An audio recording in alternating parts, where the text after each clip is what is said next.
All right. Who's starting off? I think it's Steffi's turn. Steffi's turn. It's my turn. Okay. Well, there was kind of a lot in this. Let me go to the... What is it called? Isn't the index the front part? The front part is called the index, right? Table of The contents. table of contents? Oh, table of Yeah, contents. like The index chapter is name. one at the Same end? thing. Oh, it's the same thing? Okay. I think I don't remember book structure. I do see where it says contents. You're correct. All right. The courage to be happy. True contentment is within your power. Is it? Is it? we, I don't know. Do you have the power? do we have the power? Can I read off just like the titles of each like little sub chapter in here to give us kind of like a reference point? I guess so. That's what I've done. Okay, yeah. So we're on part 4, correct? Yeah, part 4. Yes. Okay. Part 4. So it said, "Give, and it shall be given unto you." It sounds very Bible-y. So each little thing of the chapter, it said, "All joy is interpersonal relationship joy." And then there was, "Do you trust? Do you have confidence? Question mark. Why work becomes a life task. All professionals. All professions are honorable. The important thing is what use one makes of that equipment. How many close friends do you have? First believe. People never understand each other. Life is made up of trials of nothing days. Give, and it shall be given unto you." There you go. You don't have to read the book now. I'm just kidding. Got all we can get from the book. Time to close it. Time to close it. I think I'll start with the first one. The all joy is interpersonal relationship joy. I found that interesting in contrast to the last book, because I think a lot of times we do reflect and think that joy is gonna. I think there's two modes of thinking. Either joy comes from within, or joy is gonna come from another person. Like if I'm with another person. So I thought it was interesting that how he worded it. But I mean, having relationships with people and cultivating good relationships, I mean, it does bring you happiness. Like that's where I think true giving comes from, right? Like you like to give things to your friends, not necessarily because you're getting something out of it, but because I don't know. It's like a two-way street. It's a relationship. So you get some. I don't know. I don't know what I'm trying to say. But I feel it. Feel it in my bones. Friendship. Feel it in Me my bones. bones. Feel the relationship. I don't know, when you give a gift to a friend, like not because you want them to like you or anything, but just for the pure, like they're gonna enjoy it. Just I mean, because you want get them enjoyment to be from happy. that. Yeah, and you get enjoyment from that, right? Yes. No. I guess in a way, yeah, if it's someone that you really care about. If they like the gift, yeah. But if they're like, this gift fucking sucks. That'd make me even happier. Being upset about the gift. You get rewarded either way. I've had people Either that from their I've from their had that happiness or happen, from and the they never suffering. got another gift again. It's true. Hey, I remember Mikey wasn't so happy about that air fryer, and then he changed his mind on that. Well, what I was thinking is like, oh, air fryer isn't very healthy. I'm gonna probably air fry a bunch of food and get fat off of it. But It's not like deep frying; it's completely different. yeah. It's, My brother didn't like that. I wanted to get him an air fryer for Christmas. No, I like it. That's like and then the he most comes back used and he's gift. like, "I love this thing." Exactly. Yeah, he uses it every day, so it's, It's great. I love it. Sometimes you just gotta force it on people. Like, "Oh, fine." Well, yeah, it's because you hear the word Something. "fry" in it, and you think it's unhealthy. So It's true. yeah, and air has so much calories, dude. Yeah, think about how many calories you consume So just from dense. air. So dense. Yeah. Yeah, I don't know. Do you? I forgot. We're like kind of doing the turn thing instead of more of the dialogue thing, but I think overall, what I got from all these chapters was that I'm an asshole.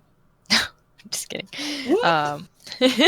I'm just kidding. Feed me compliments Sometimes. now. Well, they do say it takes two to tango, and then I realize I'm like, okay, well, if I didn't feed into something that way, then it probably wouldn't have turned out that way. But what also really resonated with me was the life is made up of trials of nothing days, because I think people want this like grand moment to happen in their life, and really, I think life is just probably a bunch of like little insignificant moments like stitched together with some like spicy stuff sprinkled in Oh, occasionally. shit. Because I mean, it's like there are a lot of things that we have to do, that are not necessarily fun or fulfilling. Yeah, most but of the they're shit you do is important. mundane. Yeah, it's kind of mundane, but it's super important. Like we kind of, I mean, you should shower every so often and That's ridiculous. clean a room and eat food and do those mundane daily tasks. Yeah, because life isn't a movie. It's not gonna be like, oh, woohoo, action power all the time. So I like that. I can get behind that because I'm okay with doing the grindy work. I don't like grinding in video games, but in real life, it's okay.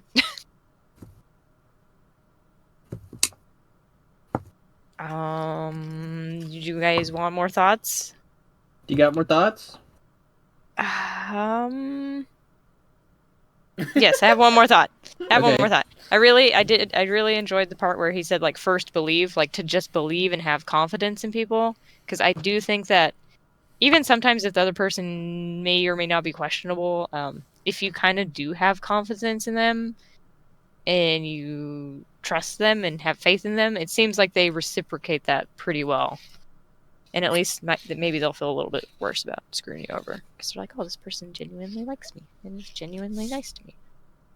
Yeah, and I think 'Cause it kind of relates to that. Like, I think it's a Mark Twain quote where he says, like, to make people trustworthy, just trust them or something like that. Yeah, because if you don't trust, like, let's say, like, oh, this person's a newcomer and I don't trust you yet. I mean, that's gonna give them a feeling of like, oh, well, I don't. It's gonna make them feel a certain way, and then it's hard to Like you build don't from fit in. there. Yeah, it's kind of hard. I mean, then they're always gonna feel like they're not trusted or something, And it's like, I don't understand how you could even have a trusting relationship after that. Yeah. After you're basically, You I'm not sharpening a saying pencil? give. What are you I'm doing? brushing the dog. I didn't know you could hear that. Brushing him all aggressively while I talk. Yeah, but I like Mark Twain's quote. He's got some good quotes out there. Okay, Taco Bell it. I do not have that ready. Oh no. The noise. Shit. Hold on. Them crickets. Yeah, my turn. Over. Okay, and then I guess we go me and then Joseph, and Yeah. then okay. I only have 3 notes. The first one is like the division of labor. How basically the general idea is that the humans divide like labor up for survival purposes, and that division of labor is kind of like what leads to the need for relationships and like society and trust and everything. For in order for like society and everything to like function correctly, and it definitely ties in with the one section that says like all professions are honorable. Because given like that context, it makes a lot of sense. It's if you think about older communities, like pre-internet and pre like city days and stuff like that. It's like you had a small community, like a small like village and stuff, and it's like everybody in that village had like an important role. Even like the person lowest on the totem pole was still like integral. Like the person who just fetches like water, The water. with pail, yeah, the water fetcher. He's still integral and he's still water boy. important. Bye. Yeah. Even though, because definitely nowadays, because of how like society's all kind of like abstracted away and you don't really see the work that people do, yet you still reap all the benefits of that labor you don't see, it's very easy to kind of like to undervalue other people's like labor. Like farmers and stuff like that, everyone kind of like looks down on farmers and think they're at the bottom of the totem pole. But honestly, I think it's kind of backwards. They probably should be at like the top of the totem pole because They are for Yeah. sure. Because without that food and that continual food source coming in and stuff, it's like the rest of society would just crumble. Like they're Rip. extremely integral. GG's. Game over. That's true. Yeah. So it's definitely like people have a pretty warped sense Warped. of like value about people and people's jobs. Because it's like, look at like a lot of like the CEOs in these jobs are just kind of like sitting in a chair and not really doing anything for the company. Sure, there's definitely like companies of like CEOs where CEOs do a lot of work for the company, but bigger companies that are like basically ran autonomously, like the CEOs are just kind of sitting on top of it, and they're not really doing any labor or anything. But they're the most like valued people. They in, do like, a lot of society. the business meetings. They take care of a lot of the financial stuff. Yeah, but even then, it's like a big successful corporation and stuff like that. They don't even really do anything. They had like just give all that work. They divide it to everybody else to do all the all the other business stuff, and they kind of just like are taking in royalties basically. But Work smarter, not harder. yeah. But I think the important thing is just kind of do whatever type of work that you value, and not what like society values, because society has some warped and fucked up sense of value. For sure. It's that weird, like, where did this whole like status thing come from too? Where people want to be so high on this ladder, because that's kind of like to me that seems like a mental illness. Like, I'm like, aren't you supposed to like treat everybody as like an equal and be Yeah. fair to everybody, and not like, oh, I'm superior to you. There's that superiority complex he was talking about coming in. And it's funny that he said it was related to inferiority. Yeah. Well, yeah, because everyone wants to be special. Nobody wants to like feel incapable or inferior. But yeah, I thought the division of labor thing was a pretty nice concept to kind of like learn and know. I had a thought when reading this chapter that I'm kind of surprised. Like, it seems like very simple, and it's like I'm surprised it took so long into the book to finally have this thought. But I had the thought that the way that the philosopher treats the youth is supposed to be the way how like Adler wants you to treat like everybody. And so like the way that the philosopher talks to the youth, even though the youth gets like upset and he'll like call him, maggot and stuff like that to the philosopher and stuff, he's still like level-headed and he's still trying to build, the horizontal relationship with him. He has confidence in him. He tries to treat him as like a comrade and all those like things, all those like Adler ideas. He's like trying to he tries to implement and like embody those with like the youth. And so it's like, I think honestly, like if maybe like a reread and kind of like keeping that in mind would probably help, I guess, iron out a lot of the kinks of like Adler's psychology and give like a better understanding of like a more practical example of like what it means to, all these like concepts like, oh, treat someone like a comrade, oh, have confidence in somebody and have concerns for their concerns and stuff. Yeah. Yeah, but yeah, it kind of surprised me that thought like popped in like so late in the book, and I'm like, we have like one chapter left to go. I'm like, oh, I don't know, I didn't think about It'd that be at like all. that. I do I kind of struggle with that too, because it's like when people are being like crazy and aggressive towards you, it's like, how do you approach them from that? Right. Because I also remember watching this YouTube video about, I think he was a psychologist or whatever, and he got mugged in New York. And he's like, oh, I just wonder if I was a little bit more loving and kind, if they would have.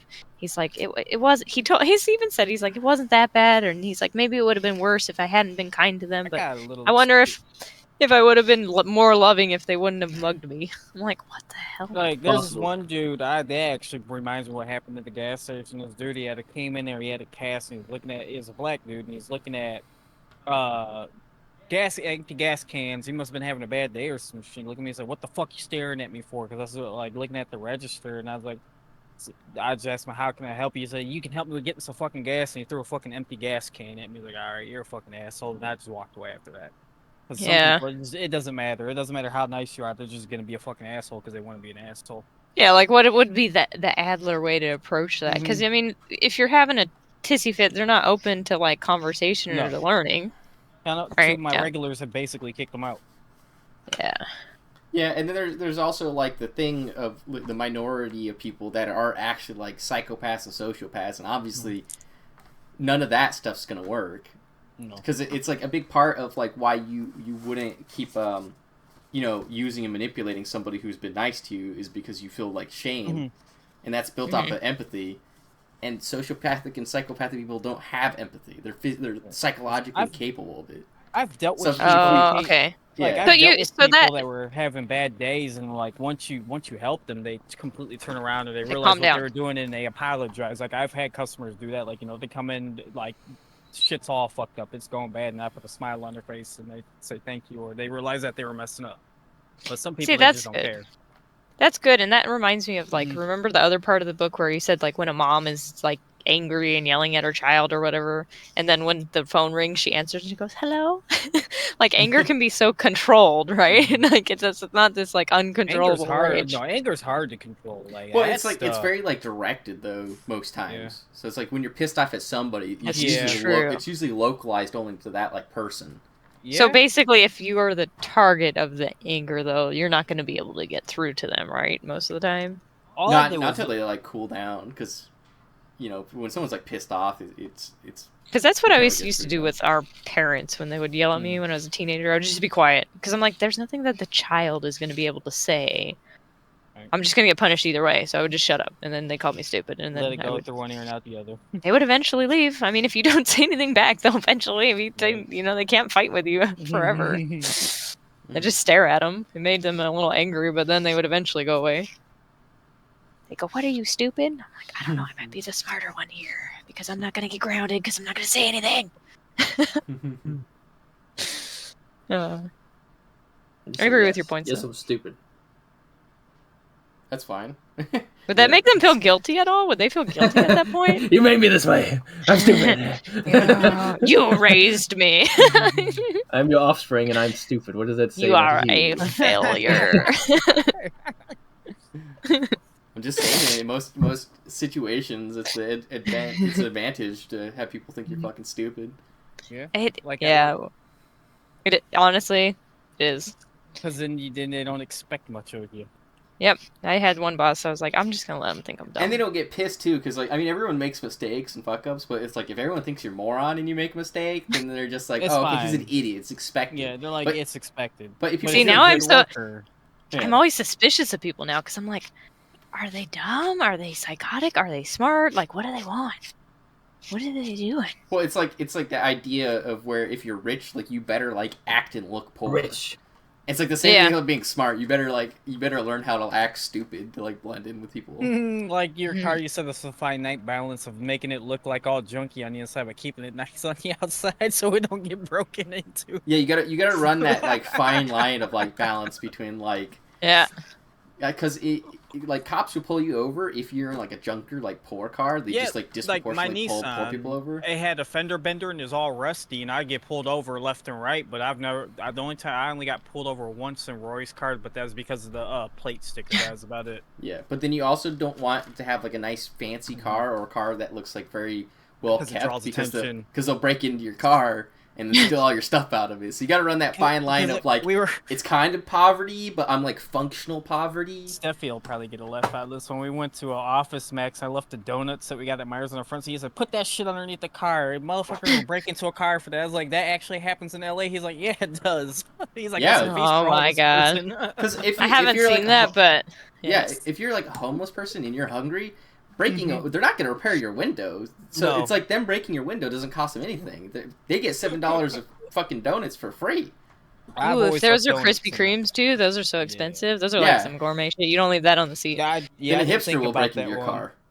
I didn't think about that one. He was dead serious when he looked at me. I was like, "All right, I'm doing it. I'm putting them away. I'm hiding them."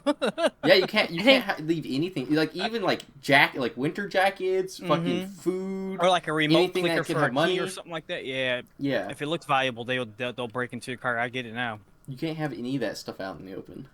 There's like weird stuff that you can leave out that people won't take. People don't take plants, usually. Yeah. Put a big old dog sex toy in your front crepes. seat and see what happens. Just leave that there. I bet you they won't touch your car. What if it's the person that What if does it's take Blake? it though? Yeah, what Blake happens across that car, he's gonna break into it. I actually seen somebody when I ran online pickup. They had some crazy shit in their trunk. Actually, you just have to have it personalized because if it has someone's name on it, they won't use it. Can't get away with that. They're like, why does this say Natasha? That's Who's my nickname. Natasha? That's my nickname. Natasha. Yeah. Natasha. For real? For real. Blake and Natasha? Everyone calls me Natasha. Natasha. Natasha's a stripper. I'm in love with the I'm just kidding. stripper. I had a friend named Natasha. We'd just call her Tasha.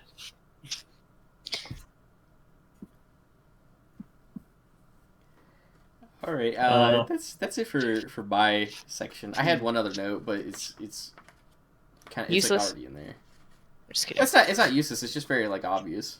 Ow. I wrote it before because I think I read like the up to like the last section and I wrote the note, and then in that last section he basically said verbatim like what I made as a note, and I'm like, oh okay, so it doesn't matter. It's irrelevant. Oh, right okay. now. Yeah!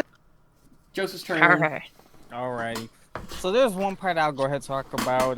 This is the part where they was talking about where the issue was with love, where they talk about the human love. A lot of people get it mixed up with actual love, or they think like the animal instinct of reproduction or having sex is true love, but that's really not. They don't look at the human aspect, like what that person does for you, how they take care of you, how they're there to talk and stuff like that. A lot of people glaze over what real love is because everybody else just conceptualizes what it is, like what they think of love being like just holding and kissing hands. That's not like really what it is.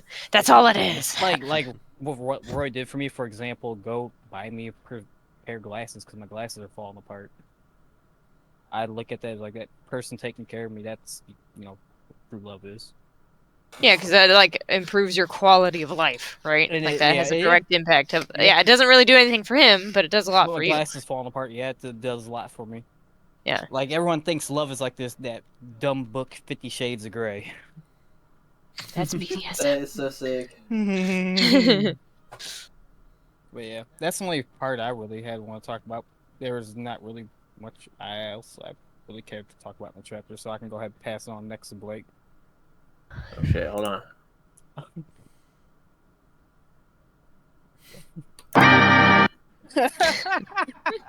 Here you go.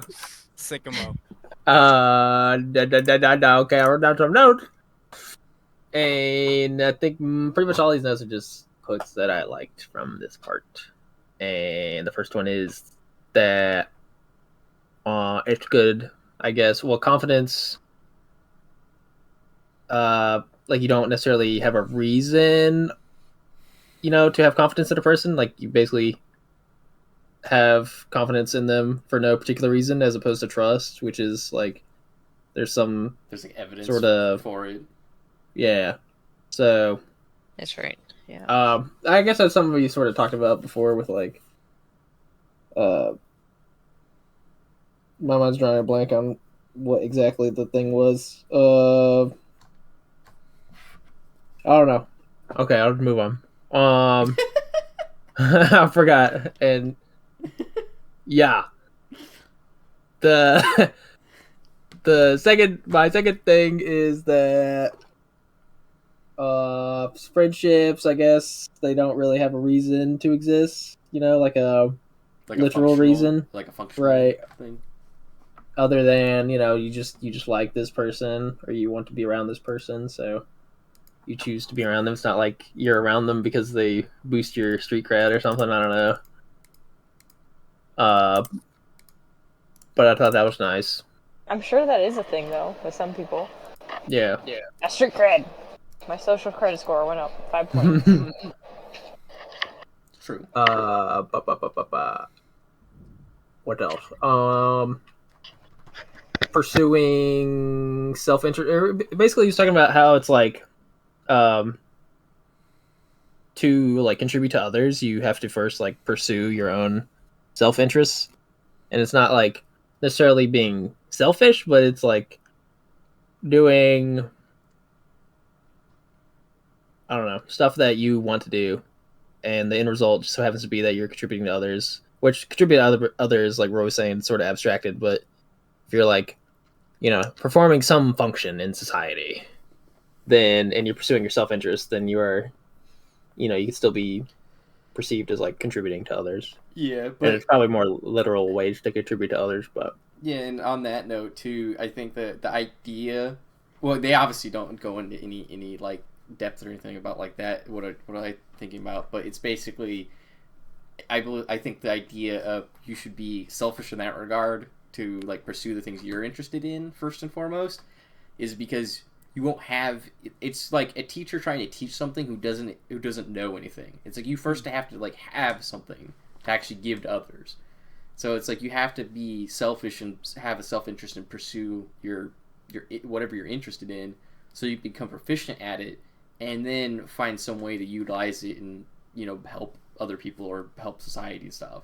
Because like you don't have anything until you are like selfish and like you accumulate like your own like knowledge or skills and stuff. True. And shit. What else? I like the part. It was something like when he was talking to the student, and the student says that he has friends, which I mean I guess is true for everybody, but you have like friends that you can't be completely frank with, or just people in your life, I guess in general, not necessarily your friends, but that you have like personality type A for this group of people, and you have personality type B. Yeah. So, but the whole point that I guess that the philosopher was making was that you're not being frank with someone, usually just out of fear of getting hurt, or them hurting your feelings, or whatever the actual reason might be. But I just thought that was a nice little note. Wow. Oh, and one of the things which reminded me a lot of the first book was that if you're unable to, I guess, accept yourself, then you end up being focused only on yourself. And that just made me think of like the part of the first book where it was like you're more self-centered if you're only thinking about yourself whenever you're, let's say, in public or something. If you're only focused on what other people think about you, whereas in reality no one else is really thinking about you, or at least not to the degree that you like are thinking about. No one gives a shit.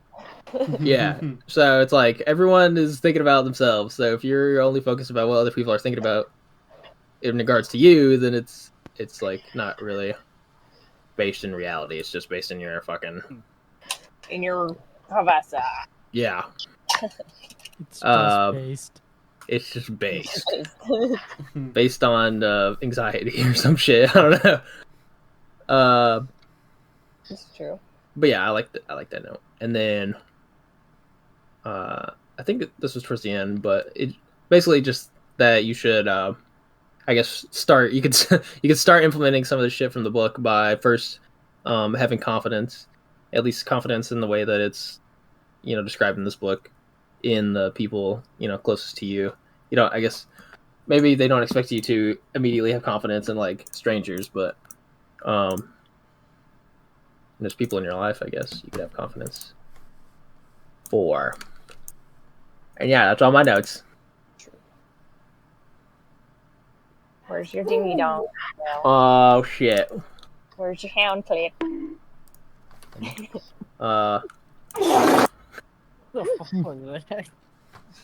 Press turn.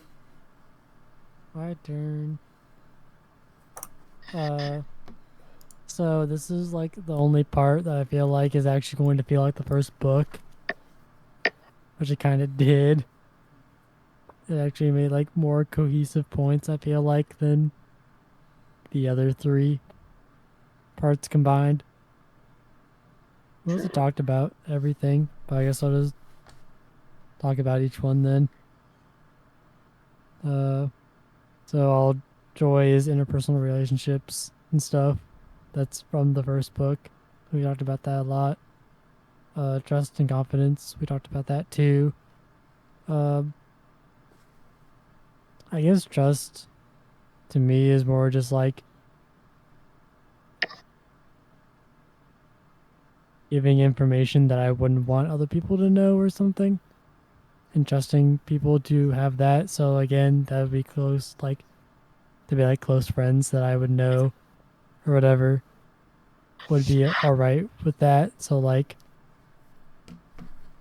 I don't want to bring that up. Gotta So- move on. I'll just bring it up anyway. So like when Oh. fucking Ray or whatever said like black guy or whatever referring to Steven, Yeah. I don't feel like they knew each other as much because Smoker also said this earlier, but like Ray just said that because he forgot Steven's name. Hmm. So he's like, oh, they said he was black. So if I say this phrase, then he'll know that I'm talking about him. Which makes sense in his mind, Yeah. But it's the wrong But- way to go about it. Yeah. but he doesn't know Steven. Like, right, he as a doesn't know him person. like that. So, He said that to Steven? Oh my god. yeah, How'd Steven take it? not well, I don't think. I wasn't there for it, but I don't think he wants to play with Ray anymore, so. I think I personally, Smoker I Bear said think, it? Did No, he Steve rage said that. quit? yeah. I personally, I think the only time Ray ever shows up in this Discord is when he's like fucking drunk, like drunk off That's his ass. probably. That's what I mean by trust. Like, if Smoker was saying earlier that if he or Roy said that to Steven, then it would probably blow over better. Well, yeah, because It's- Roy's known him for like 8 years, so it's like. Yeah, that's what I'm Yeah, saying. it's There's like a rapport built up at that point, as opposed to Ray, who just like started playing with Steven like maybe a few times or some Just shit. says drops it out of nowhere. Yeah, there's like no basis Yeah. there for trust, and I guess no like Respect. yeah, let's say respect or like a zeroing of confidence. So like there's nothing to be confident about when you just meet a stranger out in public. You can be like, oh yeah, they're a person. I hope they're a good person. But like you're not confident on whether they're actually like someone who would like help out in an event or something. Like if someone like hit a car, Like you wouldn't the be confident bystander. in some random stranger going to Yeah. help those people. Yeah. Hmm. Because a lot of bystanders do nothing.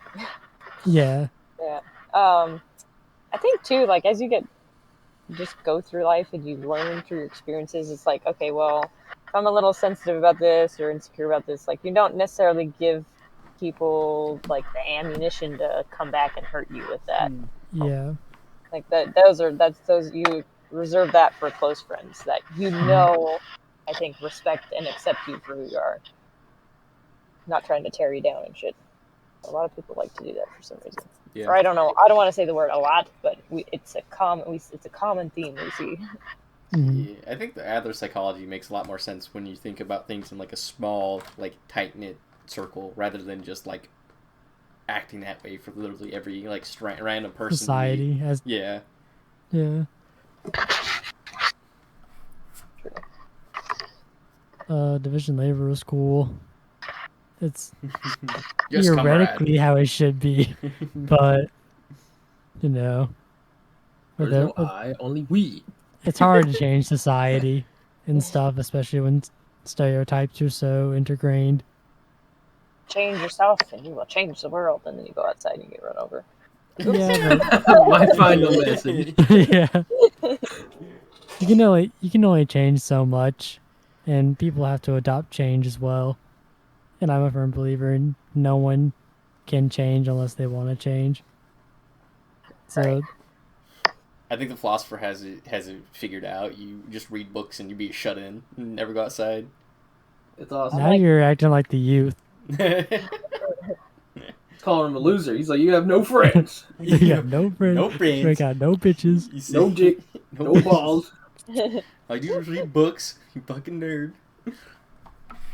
I think other people need. I think there needs to be like some sort of like social shift. Like you guys need to read a book a month. Like An actual least useful one book, not smut like 50 Shades Grey. Like, Oh, what the fuck? Go- That counts. This it bug. does that not. count as reading. It does not, dude. You're reading. You're Go- reading. Go on I the want to Amazon. read my fantasy romance novels. I Yeah. can. That's what people read. Go on like Amazon, look at like the top best-selling books. None of them are like self-help books or like anything of value. They're just like romance and smut books. And it's That's just, like, awesome. That's awesome. They probably don't even read those either. They probably just put them on their bookshelf. Maybe, yeah. But it's like it's no different than just like watching like TV or YouTube. It's cheap entertainment that doesn't enrich your life at all. What the fuck? Who said you gotta read to enrich your life? I don't know about What are we you. doing here? I watch YouTube meme compilations, and now I'm 160 IQ. What? It made me smart. Well, The meme compilation number 127 like boosted my IQ 5 points. Well, it's always humbling to learn something new because I think a lot of us, I won't say us. I won't put us in that category, but a lot of people We kind of comrade. they think they know it all. You know, they're so confident, but they're retarded. It reminds me of that. It's not smart. It reminds me of that one video where he's like, "Democracy is for the people, by the people, but the people are retarded." Yeah. I love Yes. that clip. It's so funny. It's too true. No, I know. Now I know why you don't go outside because I'm like, oh my god, he's like, it's probably depressing to go outside and interact with people like this because you're like, oh, I just need to go outside and start going. Most Like, people, most people want to have a conversation about like the Kim Kardashians or like some superstar on TV or something. Yes, my massage therapist asked me because I talked to him. He's cool, and I talk too much during my massage. I should be shutting up and relaxing, but I talk. And he was like, "Do you do acid?" Or like, What? You're like, I wish. You're Worse. so chill. Worse. I've I never read done any of books. that. I know, worse. I just Oh. think a lot. Yeah, I'm like, do people not think? Like, they literally don't use their brain. They don't have questions. They don't think about things of substance. There was literally a statistic where like a large population, I don't think it was a majority, but a large like population of people just don't have like an inner monologue. So they literally do not like think. So if they want to speak about something or think about something, you just They talk. speak. Yeah, Yeah, they just speak it. So Weird. I'm how many always people like do you kind of think, having like- conversations in my head, you know, like yeah, People like read that. So they read that. boring. And they're like, "Holy shit! This whole time I was supposed to be hearing stuff. What the fuck?" I think it might be something like people could develop if they don't have like that ability, because it doesn't seem very difficult to happen or to like make happen.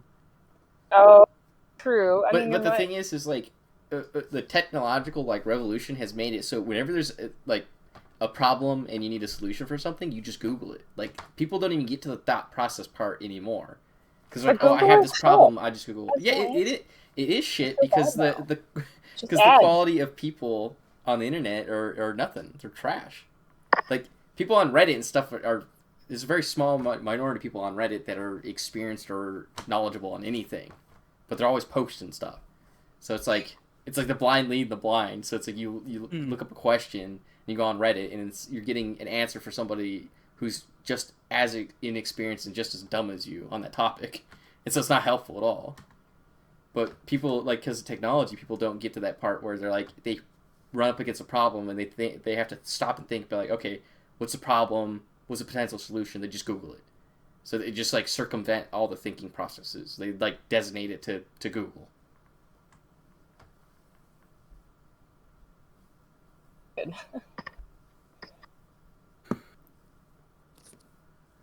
All right, Google's my Google, what do we brain. do next? Google, what comes next? Google, who do we elect for 2024? It would tell you. It would definitely tell you who to vote for. Brett, do you have more or? I guess one last thing would be like the first believe part, which basically just like be confident in yourself and stuff.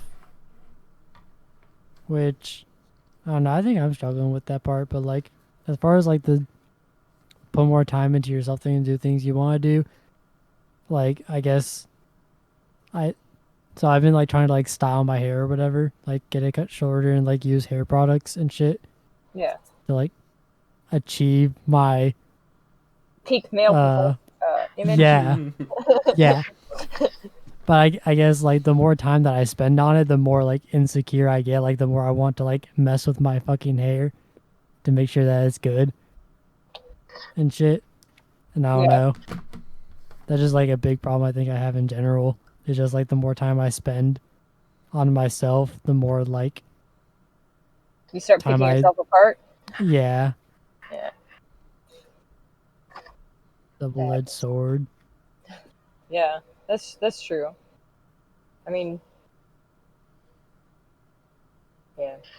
I was thinking about it. I was like going back to the Matrix, red pill or blue pill. It's like either go back to sleep and you ignore it and be blind to all your problems, or you're like hyper aware of all of them. Yeah, it just seems like at least hard in my experience because like I guess I progress slowly and stuff whenever it comes to like improving myself.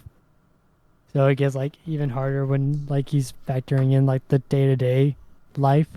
So you have to deal with day-to-day life, and then you're also trying to progress at the same time, which sucks dick.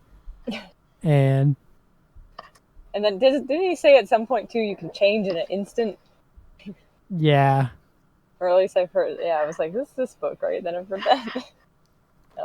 Well, I don't I know. don't I know. don't know if you could change the instance. I think you could maybe like you can change, but then like obviously you have to like progress to actually like change.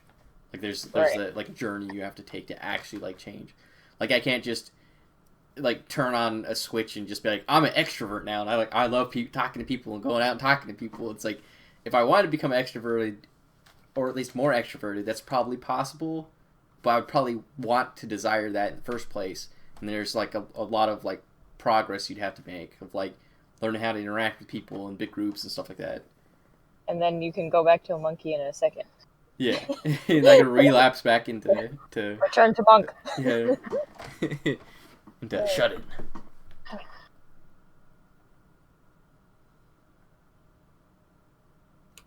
Damn, son, where'd you find this? on Amazon. That was your noise, Brett. Is that the conclusion, Redster? That was- Yes, Okay, I'm done. right. Any closing thoughts for the section? Book is awesome. It's good. It's good. It's worth it. I mean, I think you can always take away something from it. Has section 4 like kind of like changed a thought about it? Because I remember like the first 3 sections were kind of just like I like the first I one just- better. I like the section. Oh, really? Yeah. I just was struggling for me with the like whole the praise and the rebuke thing, and then they used a lot of children examples, and I'm like, that seems a little bit more. I don't know what is the right word, subjective. Like, I don't It seemed know. a lot more Yeah. like the first book, which I liked.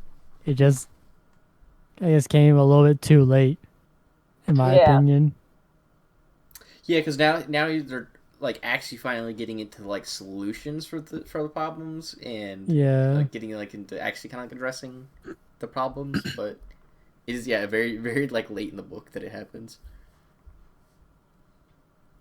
But I like it as well. Joseph, thoughts? Definitely worth the read. I like it so far. Cool. Hills, yeah. Good It's book getting club better. session.